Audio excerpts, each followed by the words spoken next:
For the longest time, I secretly wanted more. I often found myself shrinking to fit in, settling for what was comfortable, and even selling myself short. Once I finally accepted that we deserve success and we are blessed with the power to achieve it, I stopped playing small. I'm serious about building a life I love, and you should be too.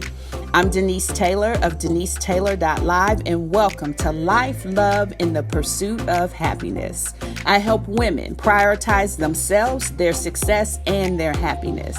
Let's meet this week's achiever whose story will inspire you to push past your fears and soar. Well, hello, welcome back. Life, Love, in the Pursuit of Happiness. We welcome you each week to hear stories of those who, through faith and patience, have inherited the promise. And when I think about today's achiever, oh my, what an impressive young woman this is. Her story of perseverance and resilience is definitely a superpower. When I think of her and I think about what she's been able to accomplish and how she has continued to press forward, the superpower that comes to me from the 5 that I advocate is see yourself successful.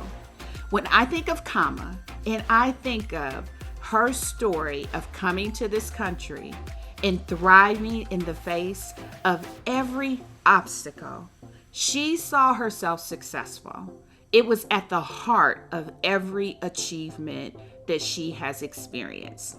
I want you to listen because I want you to see resilience in her story. I want you to see superpower number 1, alive and thriving in what Kama shares with us. Well, welcome to today's episode of Life, Love, in the Pursuit of Happiness. And today we're going to anchor in on success in life. You know, after hearing Kama's story, I was inspired, but I celebrated with tears. And they were tears of victory, tears of such a heartfelt congratulation, because of how she persevered and overcame tremendous odds to be the success we're looking at. You know, Kama is accomplished and she's poised. But what's less suspecting is it took really great courage and strength to get to where she is today. So I celebrate her success and I cannot wait for you to hear her story. I wanted to share it with everyone because it is simply powerful. You know, making that journey to the US from a different country, a distant land far away, and doing it at a young age and overcoming so many odds is the making of a great book, and it's the making of a great movie. And so for Kama to share her story with us, I feel honored. Not only that, I love to be able to say, welcome, Dr. Kama Thomas, to Life, Love, in the Pursuit of Happiness. Thank you so much for being here. You look so beautiful. Thank you so much, Denise.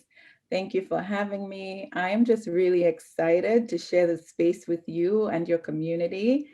Let's get started. Absolutely. So do a little introduction of yourself, but don't give all the tips because I want to unpack it all with you.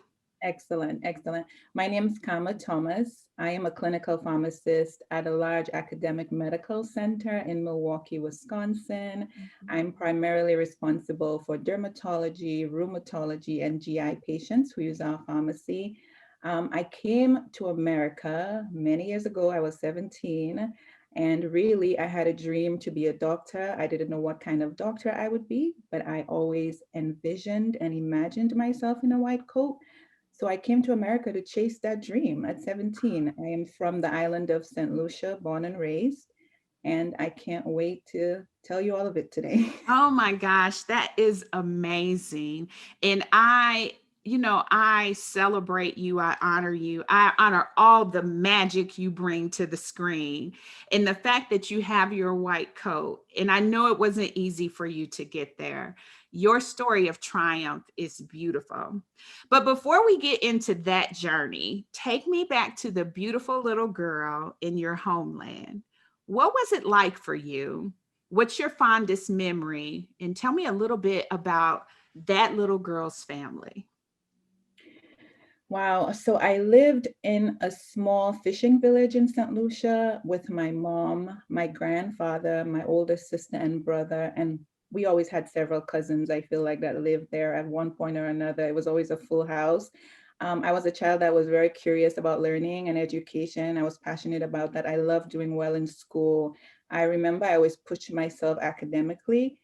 But my fondest memory was probably of my grandfather. I like to say he was the first man to ever love me. He was just a generous and kind man, had a generous spirit. He was very invested in my education. I remember he would make me he would have me give him my notebook so he can see how I was doing in school. And he would count the number of things I got correct. And the ones I got wrong, he would encourage me to do better next time. My grandfather had his own shop, so he would bring me at the end of the month to his shop to help him count the money. I remember I would have to stack the quarters, the pennies, and stack them all and help him count them and put it in a ledger. He just really loved me. He really, really loved me. That is probably one of my fondest memories was of my grandfather. Oh my gosh, that's beautiful.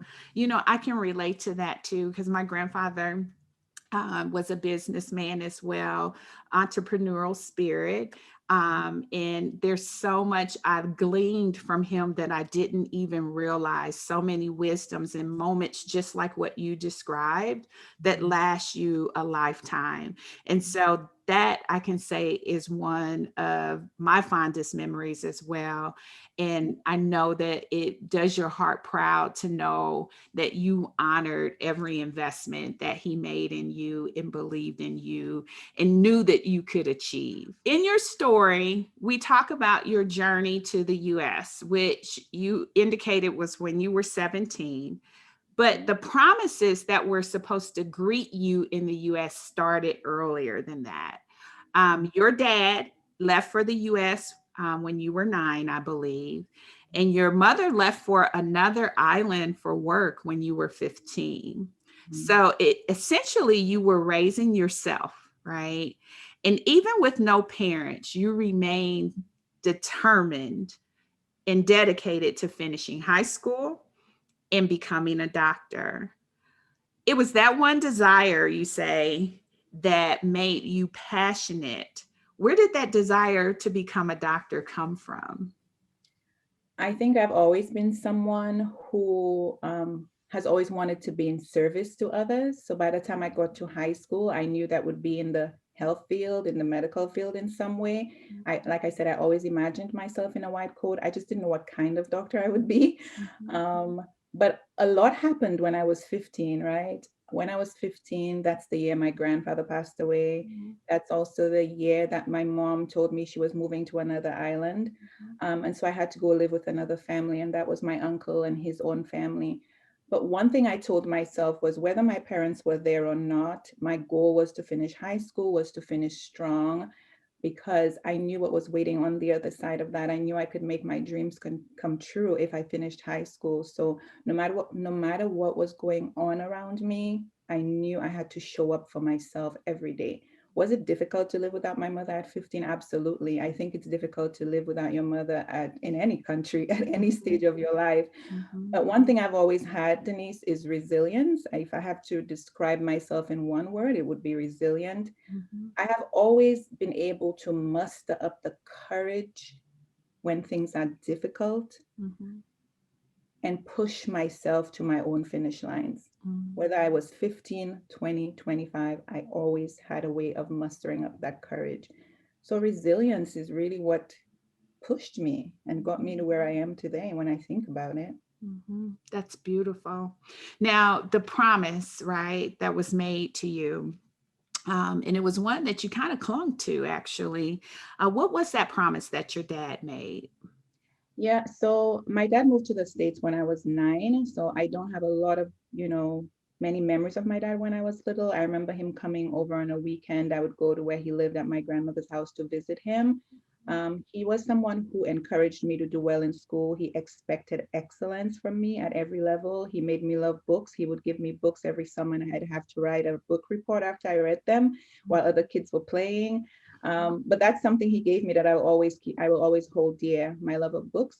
But when I turned 17, I was done with high school in St. Lucia, and I had a choice to make. I could stay in St. Lucia and go to college there, or my dad said, you could come to America and I will help fund your education.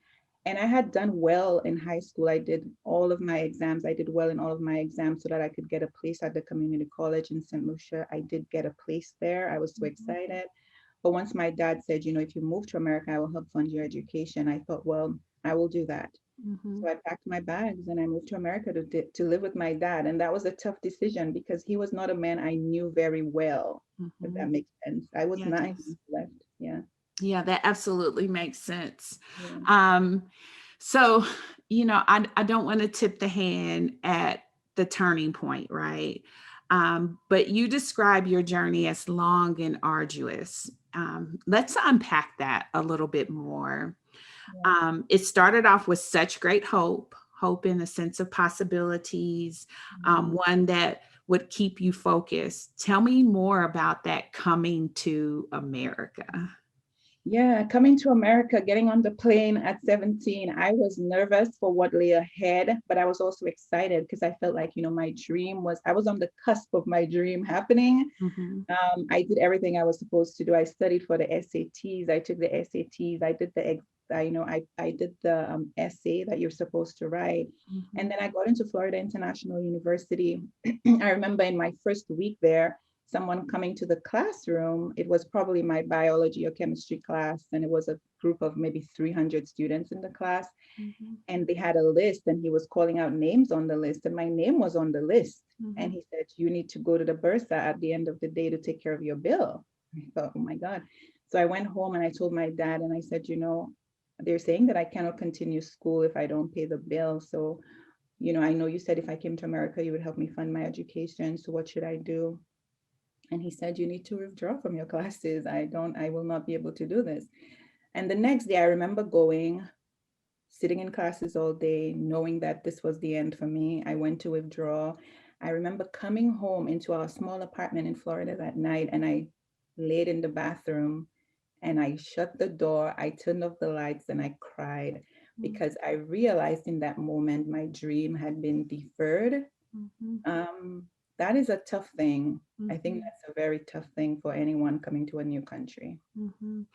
Beyond coming to a new country, it also tied to your hopes and your dreams. And, you know, Yeah. I understand what it is to have those promises broken. Um, Yours was one that you trusted Mhm. and did so much corresponding action based on what you believed, right? Mhm. You left home, you traveled here, um, you moved in with your father, who you knew, but not really. Yeah. And you clung to the promise that he gave, which then voided itself, right? And broken promises are so painful.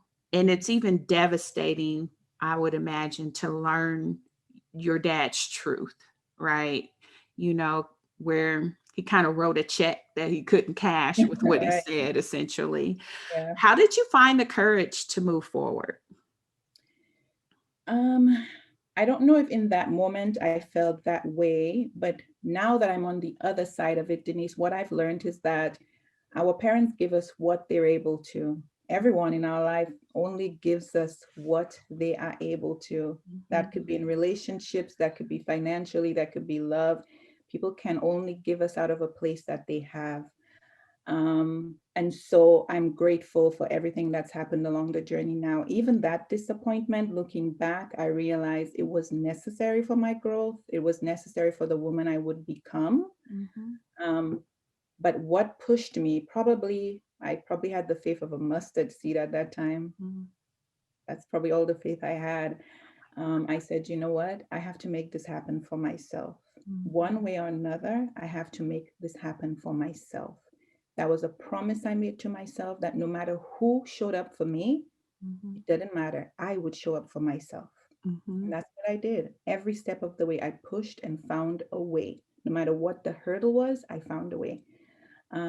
So I moved to Milwaukee when I realized I could not afford to go to school in Florida. I had an aunt who lived in Milwaukee, so I moved to Milwaukee to live with her. Mhm. And I enrolled at a community college there. They did not require a social security to enroll in school. I didn't have one. I Mhm. remember going to the registrar's office and she said, "How do you not know your social security number? You should go home and ask your mom for it and memorize it." And I couldn't tell her I didn't have one. Mhm. But I did it anyway. I went to school at night. I worked as a nanny for a family of 4 during the day. And I would take the bus after I was done being a nanny downtown to make sure I was in class by 5 o'clock. And I did that every day for a year in Milwaukee Mhm. until I was able to move back to Florida and start the process of then becoming a permanent resident and getting a green card. So, was it easy? No, it wasn't easy at all, but I was determined. I was determined to at least get my associate degree at that point, and that's what I did. So that stark reality you faced, it prompted to you to tap into your greatness, which I think is beautiful.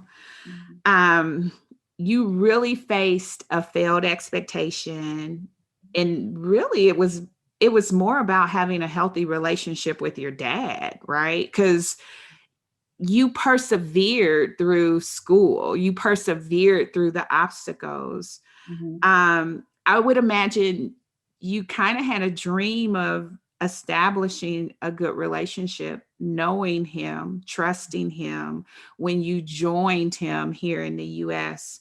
How Mhm. was that aspect to deal with? That was difficult because I think moving to live with someone that you don't know that well presents its own challenges. My father was also married at the time, so now I had to also get to know his wife. It was difficult. I think when you think that something is going to go one way and you realize it's not going to go the way you had envisioned it in your head, that can be devastating. But I think even now I have grace for my father because, again, I think he didn't have the tools.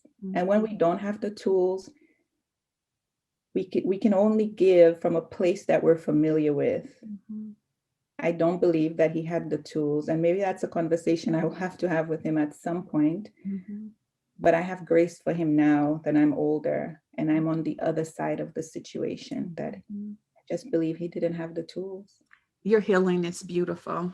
Thank you. It really, really is. It's absolutely beautiful, because there is no stench of bitterness, and that is the sweetest reward beyond your title of doctor, Mhm. because those type of circumstances have the potential of ruining someone's life, and your perseverance and your determination rose up in you to succeed against frustration and odds. When you look back, right, Mhm. there was a power that was unleashed within you at Mhm. a young age to pursue. You call it resilience. Mhm. Where do you think that strength comes from? Maybe my mom. My mother also was a woman who was very independent and strong. She had her own shop as well. She was a single mother. But I always remember my mom being like an unfettered storm, just Mhm. calm in the face of anything, just Mhm. very strong. I think I got that from her. Mhm. But I think over the years, what I have done very well is focus. Mhm. And for me, focus means finding a dream that you just keep coming back to, a dream that just will not die, Mhm. and really just owning your own story fully, Mhm. counting your blessings. I counted my blessings every step of the way. I knew there was someone going through something much harder than whatever I was facing. I also understood that the journey would get tough. At some point, the journey would get tough because that's just life. You live long enough and something's going to show up. And Mhm. then finally, S for me in focus is just sacrifice. You have to sacrifice whatever you need to in that season of your life to Mhm. get to the finish line, whatever your finish line is. Mhm. So for me, that was just focus, every step of the way I focused. Oh, that's beautiful. It's powerful. Okay, so let's continue on the journey. Mhm. You're 17, you're in a new country. You talked about being a nanny, undercover nanny at that, right? You described that as living in the shadows. Share more about that time. So let me tell you a story. At that time that I lived in Milwaukee, I went to school full time. I was a nanny full time during the day. And then on weekends, I would clean houses. Mhm. I remember one day in particular, a few days before Christmas. I know it was around winter because there was snow on the ground. It was very cold. I went to clean for a man, an older man, and he had a house, maybe 2 or 3 stories. I think I cleaned from 8 a.m. to 8 p.m. Mhm. And when I was leaving, he handed me $50. Mhm. And I said, no, you will have to pay me a fair wage. I've been here for 12 hours and I was not going to accept $50. And I had been cleaning on weekends for a while. And he said, if you don't take this $50 and get out of my house, I will throw you out in the snow.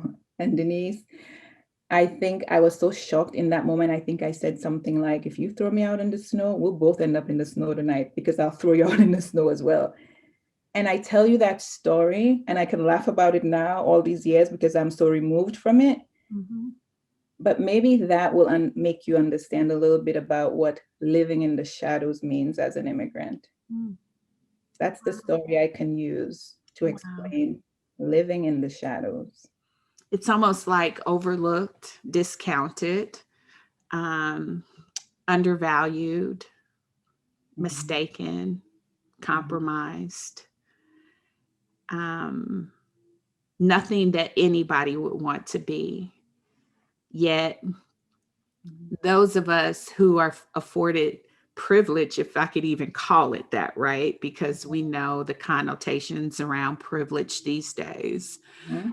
Um, Yet and still, we take that for granted in some Yeah. ways, Yeah. um, because it's almost as if you had no recourse, right? Mhm. Because there wasn't any valued resource you could call upon to act on your behalf in that moment at all. Right. And so that's pretty significant. Mhm. I love how you stood up for yourself, though. I'm not going to lie. I love how you stood up Yeah. for yourself in that moment. Yeah, I learned that from my mom too. Mhm. And Advocate really for saying yourself. that, nah, this is not how it's going down. I love how you did that. But Mhm. I also understand what you're not saying in it and how painful that is to you as a woman, as a person, Mhm. as someone who deserves respect, is smart, intelligent, accomplished, and achieved, yet having to take those positions and serve in those ways Mhm. because you had to do what you had to do. So I understand the humiliation that Mhm. that moment brought on. Mhm. And I hope that we all can do better, right? In how we treat one another and how we value one another. Absolutely. I Beautifully said. celebrate all your accomplishments, but I burst with joy most about your associate's degree. You know, you're a doctor and all, but I burst with joy when I think of your associate's degree, mainly because you truly had to pick yourself up and find a way to make it to that mark. And to do that and graduate with honors. Now you had been consistently smart all along your life's journey, Mhm. but the weight of everything that was on you to turn it around, and when Mhm. you graduate in honor with honors, to me that is exceedingly impressive. Mhm. But you didn't stop and you continued towards your bachelor's. I did. um, But then you got some added responsibility. Let's talk about that. When you Did. are pursuing your bachelor's and you get a little added responsibility onto your plate. So tell us a little bit more about what was happening in your life at that time. So the summer that I was done with my associate's degree, I had a friend from high school who was at a small Jesuit school in Syracuse, New York called Lemoyne College. And she was doing a post back there. And she said, there's a great pre-med program here. The classes are small. Why don't you come here to do your bachelor's degree? So I was prepping to move to Syracuse to start school at Lemoyne. And my little sister had just moved. She's my father's daughter, so my half sister moved to Miami to live with my dad as well so she could finish high school. So when I was getting ready to go to Syracuse, her mom called and said, hey, is there any way you could take your little sister with you? I just think it would be best if she lived with you in high school. And I said yes. So we moved to Syracuse in a tiny basement apartment with my friend, 1 bedroom in the basement of an old building. And we moved to Syracuse. I enrolled my little sister in school, in a high school nearby. And I also started working on my bachelor's degree. So I'm going to school full time. And then I think in Syracuse, I also worked at a restaurant supply store on weekends or after school, after classes. I was also a biology tutor for the freshman students as well. So I'm doing all of that and having my little sister living with me. Syracuse was tough. Working on my bachelor's, looking back now, very, very tough. Yeah, focus definitely was your mantra. Mm-hmm. But at the same time, you had a heart and you understood struggle and you understood not having someone support you. And I think that probably was behind your yes to your little sister Yeah, coming, I think so. because that's no short undertaking to take on the responsibility at a young age, because we're not talking about like you 45, right? You're still young Yeah, yourself, yeah. and still pursuing education yourself.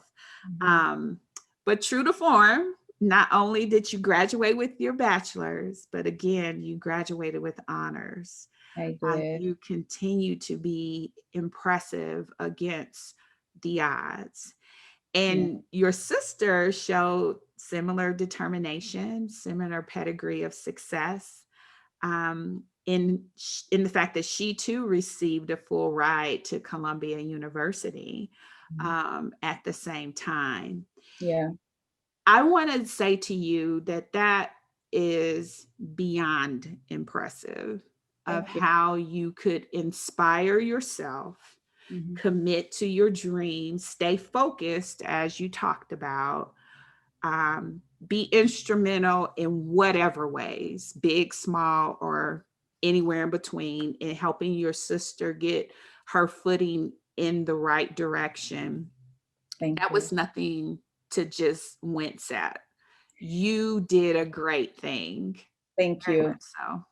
Also, Denise, I think in Syracuse, one thing I realized that happened for me and that has happened for me along my journey in America is that someone has always shown up for me. Mm, When my friend that we lived with was done with her post-bac, she moved to New York City. So now I needed a place to stay.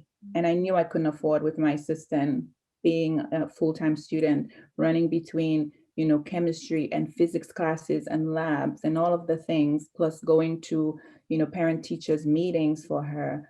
I knew I couldn't afford an apartment for us on my own. And once again, I was like, God, what am I going to do? Here I am at another hurdle, and I need a place to stay. mhm, Um, and one of the professors at Lemoyne actually offered us a place to stay. She asked my sister and I to move in with her and her partner, and she had also adopted 2 young girls. So we lived with them for my last year of school. And honestly, had these women not showed up for me, I don't know who I would be today. mm, Every step of the way, someone showed up when I needed them. And I think that's why I'm so passionate about mentorship now and scholarship and everything that I'm passionate about, because God just always sent someone. mhm, And I'm so grateful to these women. I had a community in Syracuse of women who just showed up for us. They're still showing up for me even now, all these years. mm. They're still showing up for me. That's I mean, priceless. yeah, You know, it reminds me of something I once had a pastor say, and that's God gives you more on the way than he does at the start. And you talked about how he just raised up people, yeah, right? He raised up people. To you, it seemed in the nick of time. To him, it was planned, right? To him, it was divine. yes. And it's just so beautiful when you see it all unfold and you sit in the seat you're in now and you look back over your shoulder and you're like, oh my gosh. That did happen. Yes, yes, Yes, it's beautiful. And I think when you walk in faith, you mhm, know, which is definitely your story end to end, you can rejoice because you know that God has been good to you and he's been faithful to you. And you faithful can and rejoice good. because it Yes, didn't necessarily have to be the big thing. He gave you a roof when you needed it. He gave you, provided a way. He had someone send in the word you needed to say, hey, come here. Hey, this opportunity is here. And I admire your obedience and your willingness to go. thank you. Thank you. A roof over my head, a table to eat at, a kind word, someone to say, keep going. I mean, good and faithful are the two words I can use today. Good and faithful. Oh my God, that's so good. Now you got your bachelor's, you Yeah, got honors. We're not done yet. not done Think yet. you faced what many graduates face. You had the commencement and all of that took place, yet you had no job. You had very little money. And then what happened next? So I ended up staying in Syracuse for one additional year, and I think I just worked at AT&T in the sales office because my sister was not done with high school. So Mhm. I stayed until she was done with high school, until she moved to Columbia University in New York. And then one of my best friends that I made in undergrad and in Syracuse in Lemoyne, she had moved to Virginia to take a job at the Pentagon. And she said, hey, now that your sister is gone, you don't really have any reason to stay in Syracuse. Why don't you move here to Virginia? And I thought, you know what, this was a fresh start for me. I can move to Virginia and then decide, about applying to medical school and really starting the dream that I came to America to do, even if I had hurdle after hurdle to climb. So I packed my bags, I moved to Virginia, and then I took a job at a pharmacy as a technician at a pharmacy. And maybe a year into it, one of the pharmacy managers there, she was a young pharmacist from Vietnam. Her name was Lynn. And at lunchtime one day, she just pulled me aside and she said, come on, have you ever thought of going to pharmacy school? You're so good with patients. You would be great at it. It would really afford you a good work-life balance. You could get your doctor of pharmacy degree. I think you should look into it. Mhm. And it had never occurred to me. I knew no pharmacists. I knew no pharmacists in St. Lucia, especially if you haven't been exposed to a thing, it doesn't occur to you. Mhm. And I went home that night and I researched pharmacy schools, Denise. Mhm. And I found one school in Boston, Massachusetts College of Pharmacy. And I said, I'm going to apply to this one school. And if I get in, it's what I'm supposed to do. I Mhm. prayed about it. So many people said, you don't just apply to one school, people apply to 10 schools. I Mhm. said, listen, if this is what God wants, I am going to get into this one school and I'm applying to one school. Mhm. And then a few weeks later, they offered me an interview. The interview was almost a whole day long. I went to my interview in Boston. And then a few weeks after that, I got a big white envelope in the mail and it was an acceptance letter. Mhm. That is amazing. Yeah. You know, your story is so priceless, and I'm not going to cry today, I don't think. Okay. Here we But go. when you were asked if you Yeah, it had ever thought of pharmacy school, it was like a jolt of energy for you. was. Um, It in was. that moment where you kind of thought you had hit this mundane space and it came alive for you, Boston Pharmacy School became your truth.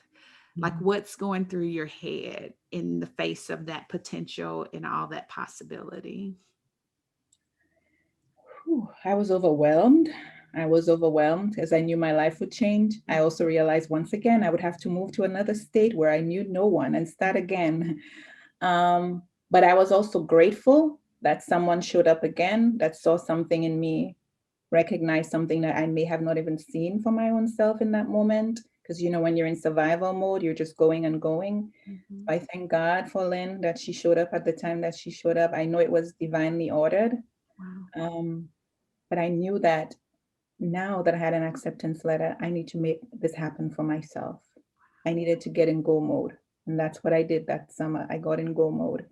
I knew that I had to take 3 more classes, is what they said I needed to do for me to start school. So I needed to take calculus 2. I taught myself calculus 2 that summer. I did it online. I had to take 2 other classes. I think it was microeconomics and macroeconomics, did those online. And I said, I have to get this done this summer. And that's what I'm going to do. Continued working full time as a pharmacy technician. Mhm. And then once I was done with that, I packed a carry-on suitcase with 1 twin airbed folded inside, and I moved to Boston. Okay, that is the quintessential line. I when you say you packed a carry-on bag Mhm. and you moved to Boston with a twin air mattress in that bag, Yeah, and the pump for it.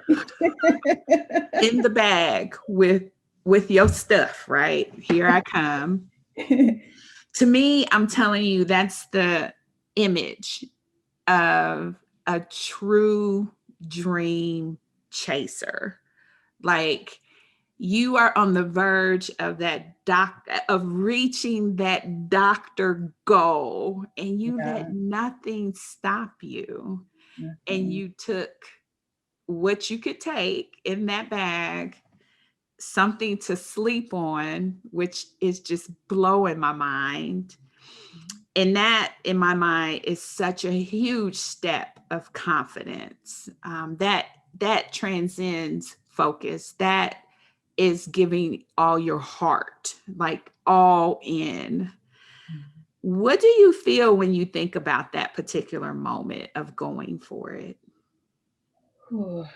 I was scared, Denise. I was scared. I'm like, here I am in Boston. I know no one. I had a tiny studio apartment in Dorchester. I remember the first night that I spent in that apartment. I blew up my airbed and I called my mom, and I remember crying because I think I was lonely. Mhm. I was afraid of what lay ahead. I was overwhelmed. Um, but now that I am far removed from it, I was exhausted. Mhm. I mean, it had taken a lot just to get to that place. I was exhausted. And my mom said, if you don't want to do it and you're crying, then pack up and move back to Virginia. And I said, that's all she needed to say. Mhm. The next day, I got dressed and I took 2 trains and a bus, and I went to orientation, and I never looked back. It's beautiful. Just absolutely beautiful. You know, Mhm. 4 years later, on May 9th of Mhm. 2015, your birthday nonetheless, right? Mhm. Once again with honors, the top honors that you could get, right? Magna cum laude. We hear that often. Mhm. You had a chance to grace the stage, achieving what you dreamt of as a little girl, Mhm. becoming a doctor, earning your white coat. I'm in my white coat. Yeah, again, I always imagined myself in a white coat. I didn't know it would have been a doctor of pharmacy, but I knew that it would have been a white coat. I always imagined it. I would envision myself crossing a stage at graduation, even when I didn't know where the money was going to come from. Denise, was pharmacy school easy? No. I think about the days I stayed in the library for 15 hours at a time studying, 15-hour days, sometimes on a weekend. And you go from exam to exam, rotation to rotation. I told someone that the first exam I ever had in pharmacy school was a class named pharmaceutics. And once we got our scantrons back and they posted the grades, I believe I got a 78 on that exam. I went to my professor's office to look at the Scantron for myself because I knew I had studied night and day. And I went into the girls' bathroom and I cried, and all the limiting beliefs came up for me. I thought, I don't belong here. I am not going to do well here. I studied for this exam. How is it that I didn't do well? Mm-hmm. And I went home that day. I took the train home after my exam, and I said, after I saw my results, and I wrote on a yellow sticky note, God is within her. She will not fail. I put it on my bathroom mirror, and I saw it every morning when I got ready for school. Mm. And then I made a goal for myself. I said, at the end of the semester, I would have made the dean's list. Mm. Then I made another goal. At the end of every semester, I would have made the dean's list. Mm. And then my final goal was, I will graduate from pharmacy school with honors. Mm. After I had gotten a 78 on my first exam. So I say this to say, we all have this in us. We all have it in us. I could have stopped after my first exam and said, this is not where I belong. I watched people who were in school with me, who started with me, not make it through the program, who had to leave the program. But I watched that sticky note every day and I read it and I said, whatever it is that brought me from a small island in St. Lucia to America to this point in my life, it will get me to the end. And that's what I tapped into. And 4 years later, on my birthday, I heard Dr. Kama Thomas, magna cum laude, Gillette Stadium. I walked across the stage, got my hood, and I graduated. And all of my family came. Even my dad came. He cried. My mom flew from the islands. My family came. It was just, my God, Denise, a sigh of relief. I cried because it was a sigh of relief. Wow. So how was it so many years later to have your dad attend your graduation when you became Dr. Kama Thomas? How was it? I was really grateful to have my father there. And I talked about it too on that day when I thanked everyone. I thanked my dad and I said, you know, one thing that you gave me was a love of books and learning. Mm-hmm. I remember as a child reading those books and having to write a book report for him on each one. And he gave me that love of learning. So I thanked my dad for being there. I thanked my mother for every sacrifice she made. I know that when my mom left at 15, she truly believed she was doing the right thing. And again, you have to have grace for your parents that in that moment, they believe they're making the right decision. Mm-hmm. You know, I couldn't have made it to the end without my mom as well. She was always there for me. I could call her at any time, whatever money she could, she would send me. So looking back, I'm really grateful for how everything turned out in my life. I have grace for my parents because I realized that they did the best they could, Denise. Mm-hmm. That's what they could give me at the time. Mm-hmm. And I'm grateful for that. And you know, I remember taking my mom to Logan Airport when she was leaving after my graduation. And before she got on the plane and walked into security, she said, Kama, you know what? For someone who didn't have her parents at such a young age, you could have done anything. Your life could have turned out anyway. Mm. And you've made me so proud. I have never forgotten that. I will take that with me throughout my life, what my mom said in that moment at the airport in Boston. That's so priceless. Mm-hmm. Phenomenal. Thank you. You are a phenomenal woman. Thank and I you. want you to know that. I Thank want you to know that I appreciate you. I celebrate you. Thank I you. feel honored to even know you. Thank you. You are phenomenal. What I love most is that you accepted the responsibility to pay it forward and to serve. So tell us about how you gave back in your homeland. Yeah, so 3 years after graduation, I returned to St. Lucia and I went back to my small village and I gave my first 10 scholarships to 10 students. And Denise, honestly, it was one of the most proud moments of my life. Of everything I've done in my life, probably one of my proudest moments was going back and being able to do that. And I told myself that is something I want to do for the rest of my life. My goal this year is I want to do it again this year, and I want to do 20. And if I could do more, I would do more. Something I want to do for the rest of my life. And that's because someone showed up for me every single step of the way. And now I feel it is truly my responsibility to do that for someone else. Just a proud moment for me when I did that. That's a blessing. Mm-hmm. That is truly seeing what God can do through you. Mm-hmm. That is what is called being a blessing. I honor you, comma. You are authentically beautiful inside and out. Thank you for sharing your story here. Thank you for your courage. Thank you for your focus. Now, here, I always challenge people to build a life they love without apology, and you certainly have done that. Mm-hmm. I love to close out with questions where we get to tap into your wisdom. And so tell me, what would your life wisdom be? What would you tell your younger self about life if you could? That's a really good question.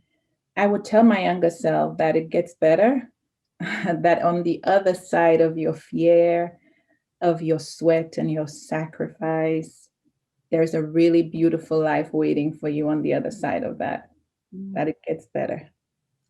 I love that. What would you tell your younger self about love if you could? That's a really good one, Denise. Wow. That it is really necessary to have healthy boundaries in every relationship. I would have saved myself a lot of heartbreak if I had known that early on. Healthy boundaries, especially in romantic relationships.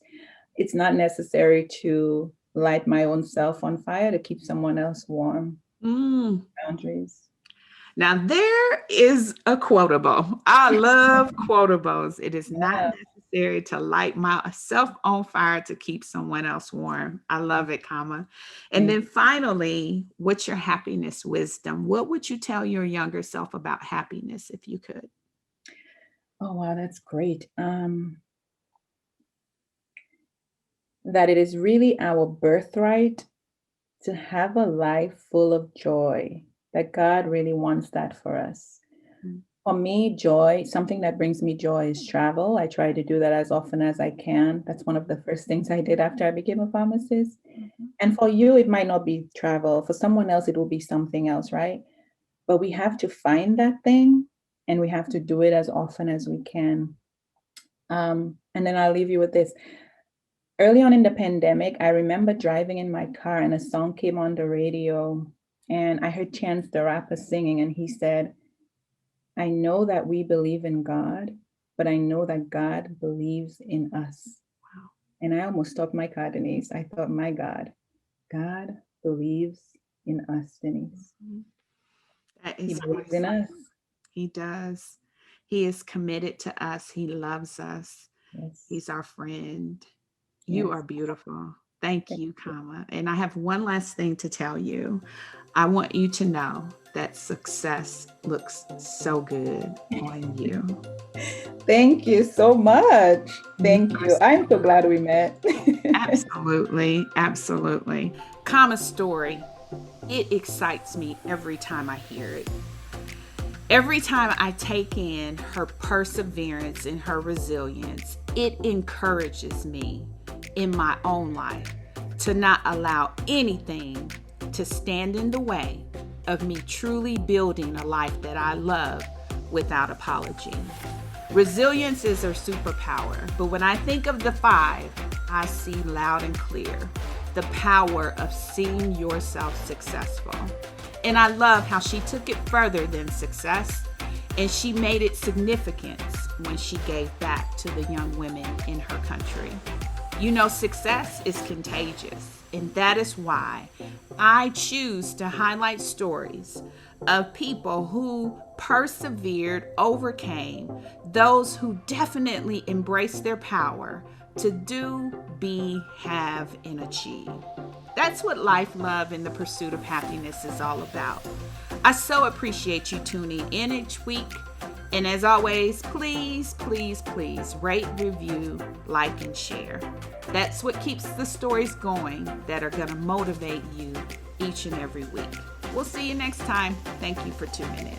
Well, that's it, beautiful. Thank you for tuning in. Don't ever forget that you truly deserve life, love, and all the happiness your heart can hold. Be relentless in building a life you love without apology. I'm Denise Taylor, and you can always find me in our free Facebook community. Life, love, in the pursuit of happiness, easy to find. Now, if you want more information about my Success SuperPowers, as I'm sure you do, download my free Success SuperPowers ebook at denisetaylor.live/podcast. And one last thing, always embrace your power and go.